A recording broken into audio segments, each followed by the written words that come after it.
Terima kasih Anda masih bersama kami dalam live event Indonesia Memilih. Mas Nova, tadi menarik sudah diseratkan oleh Prof. Ikrar, lalu juga disampaikan oleh Pak Usman bahwa walaupun dalam Pilpres ini ada 3 paslon, paslon 1, 2, 3, tapi seakan-akan ada paslon bayangan begitu, atau sumber dari semua paslon yang kemudian juga jangan-jangan itulah yang lebih kuat memenangkan paslon yang saat ini unggul. Kalau di media sosial yang drone emprit amati, apakah itu juga tercermin ya bahwa ada dampak dari katakanlah bansos, ada dampak dari hal-hal lain yang baik bersifatnya intimidatif maupun persuasif yang membuat juga pemilih-pemilih muda itu akhirnya memilih yang sekarang ini unggul, Mas Nova? Ya, kalau dihubungkan langsung dengan pemilih muda kayaknya kita agak kesulitan untuk menjawab itu ya. Tapi begini, di media sosial itu selain tentang percakapan tentang pilpresnya, tentang pencoblosannya, hal kedua yang paling banyak disampaikan adalah perihal kecurangan. Kecurangan. Lalu berikutnya baru tentang exit poll atau quick count dan real count. Tapi yang kedua adalah kecurangan. Kalau kita bedah lagi apa saja bentuk kecurangan yang dilaporkan oleh publik, itu macam-macam tuh. Betul, tadi ada intimidasi, ada serangan fajar. Meskipun isinya kalau kita lihat serangan fajar agak lucu-lucu juga tuh, serangan fajar. Terus ada juga yang terkait Dirty Vote itu, nah itu Dirty Vote film itu ya, di YouTube. Ya, itu banyak sekali. Ada surat suara yang sudah tercoblos, ada surat undangan yang tidak dibagikan, ada lagi macam-macam, berbagai macam bentuk kecurangan. Banyak sekali yang melaporkan tentang kecurangan-kecurangan itu. Nah, dari semua hal ini kita lihat sebenarnya itu adalah yang terjadi di lapangan pada hari H. Tetapi kita ngelihat sebenarnya kecurangan ini sudah dimulai dilaporkan oleh banyak pihak bahkan sebelum hari pencoblosan. Dirty Vote bagus sekali itu filmnya dan dia menyampaikan dengan sangat baik. Kita ingat ada mobilisasi ASN. Kita lihat pernah terjadi dan dilaporkan juga. Kita lihat ada mobilisasi kepala desa, pernah terjadi dan dilaporkan juga. Dan kita lihat juga tidak ada apa-apa kan? Tidak ada tindakan dari bawah. Dan itu semua tercermin dalam percakapan atau postingan di media sosial. Betul, itu semua tercermin. Keyword kecurangan, kata kunci kecurangan itu sangat tinggi. Dia dalam satu hari saja dia lebih dari 206.000 percakapan hanya di Twitter. Kalau kita lihat di TikTok itu bisa lebih tinggi lagi. Begitu juga di tempat lainnya. Artinya concern pertama publik pada Pilpres kali ini adalah kecurangan. Karena itu emosi yang paling tinggi adalah rasa percaya bahwa sedang terjadi kecurangan pada Pilpres kali ini. Itu terjadi emosi di Prabowo ya, perbincangan tentang Prabowo pertama itu trustnya tinggi, tapi trustnya tentang kecurangan yang paling tinggi. Hari ini sedang terjadi kecurangan yang kayak gimana? Orang marah ngeliat kecurangan itu dan kelihatan kalau marahnya itu karena kecurangan ini 01 dapat kecurangan, 02 ada kecurangan, 03 juga ada kecurangan, semuanya ada kecurangan. Tetapi yang paling terlihat, yang paling banyak sekali buktinya, kecurangan itu menguntungkan pasangan tertentu 02 saja. Kira-kira kayak gitu tuh.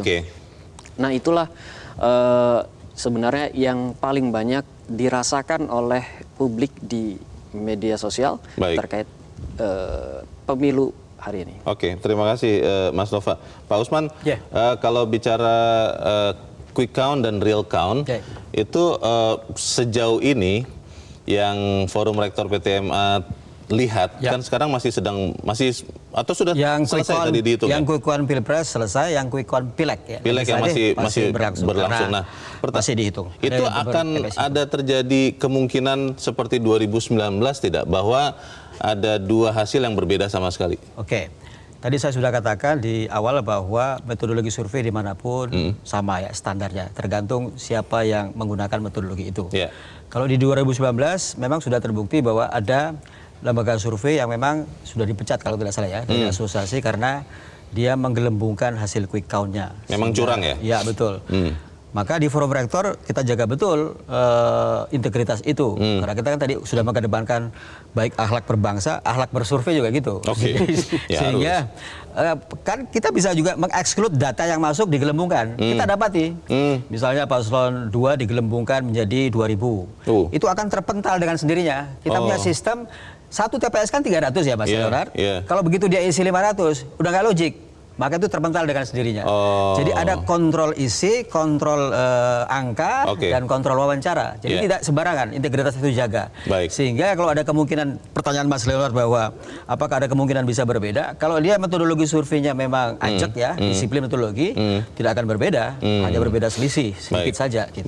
Yang saya ingin katakan juga kepada publik semua ya bahwa memang sampelnya itu TPS ya, tempat pengumuman suara. Tapi pada dasarnya secara statistik itu orang yang memilih di sana.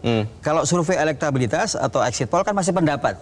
Tapi kalau quick count sasaran sampelnya memang udah eksak angka gitu ya. Jadi tidak bisa lagi diutak-atik. Maka itulah yang membuat kenapa hasil quick count dengan real count hanya selisih di bawah 1%. Karena dia sudah eksak parameternya. Gitu ya. Terima kasih Pak Usman. Terakhir Pak Prof Ikrar, kalau banyak orang yang mengatakan begini. Quick count itu ilmiah, biasanya tidak berbeda jauh dengan real count. Jadi ketika quick count menunjukkan keunggulan 02, ya sudah kita terima. Kita kemudian tidak usah lagi mempertanyakan kecurangan atau pelanggaran-pelanggaran yang lain, atau ada yang membayang-bayangi kemenangan dari paslon 02 ini, supaya kemudian kita kembali rekonsiliasi menjadi bangsa. Padahal ini masih menghitung kan ya, batasnya 20 Maret. Kalau pendapat Anda seperti apa, Prof? Jadi begini ya, bahwa kita harus menyatu kembali itu benar. Ya.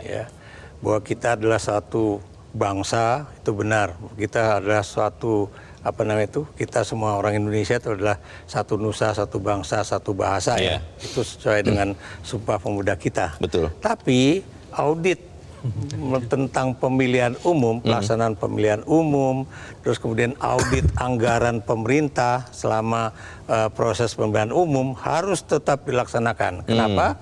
Lagi-lagi saya mengutip ya sebuah artikel di Harian Kompas kemarin ya, itu di halaman 6 alinea artikel yang kedua ya, dan dia sudah membuat satu bukan konsep ya, dia mengambil konsep dari ilmuwan barat juga yang mengatakan bahwa yang terjadi di Indonesia itu kita sedang berada di jurang kompetitif authoritarian. Kompetitif authoritarian. Ya, maksudnya begini ya, kalau di zaman Pak Harto itu kan pure ya, 100% otoritarian karena tidak ada yang menjadi kompetitor dia ya. Yang selalu dicalonkan MPR untuk menjadi presiden Soeharto. Dirinya sendiri. Nggak pernah ya, kayak dulu dari P3 juga ada coba-coba menjadi calon bukan presiden loh ya, wakil presiden aja udah langsung lewat ya. Mental, ya. Nah, apa artinya kompetitif otoritarian itu adalah bahwa dia ikut di dalam pemilihan umum ya, tapi kemudian yang dua lainnya ya itu dianggap sebagai pelengkap penyerta ya, atau pelengkap penderita. Apa yang dimaksud dengan kompetitif itu semua resources ya yang tadi sudah dikatakan ya, bagaimana kecurangan melalui OMK ya, kemudian juga dari mana lagi, bansos, dari bansos, KPU-nya juga begitu, Bawaslu-nya begitu, tadi CPNS ya, ASN juga melakukan itu. Dan terakhir polisi juga melakukan itu, ya, yang itu yang makanya saya katakan sebagai yang jelas itu yang melawan dia nggak akan bisa menang.